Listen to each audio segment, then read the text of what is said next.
Ngayong narinig na nga ni Darius ang nangyari sa kanyang asawa, ay nais nga niyang kumprontahin nitong si Farah dahil nga nandidiri daw siya pag nakasama nga niya ito sa bahay. Nais nga niya itong tanungin kung bakit ang lakas nga ng loob niya na gawin ito sa kanyang asawa na si Lucy.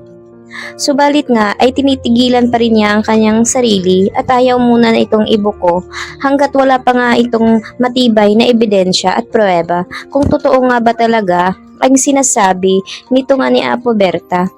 Kayaan niya na mas mabuti umanong wag na muna itong sabihin dito nga kay Farah dahil nais niyang pakikiramdaman muna kung totoo nga ba ang sinasabi nga ng manghuhula.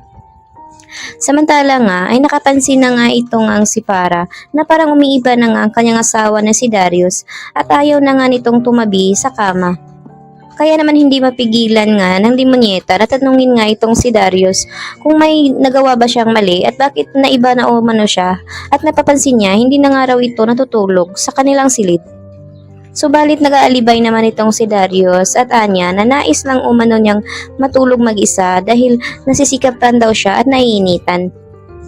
Kaya naman tinawagan agad nito ni Farah ang kanyang nanay kung may alam ba siya kung bakit naiiba na nga ang kanyang asawa. Subalit sinabi naman ni Aling Belen na bakit umano siya ang tatanungin na dapat umano na siya ang may alam dahil siya nga ang asawa. Kaya naman naghihinala na nga itong si Farah na baka may kinalaman na naman ito kina Joyce at Lucy at baka nilalaso na naman nila ang utak ni Darius.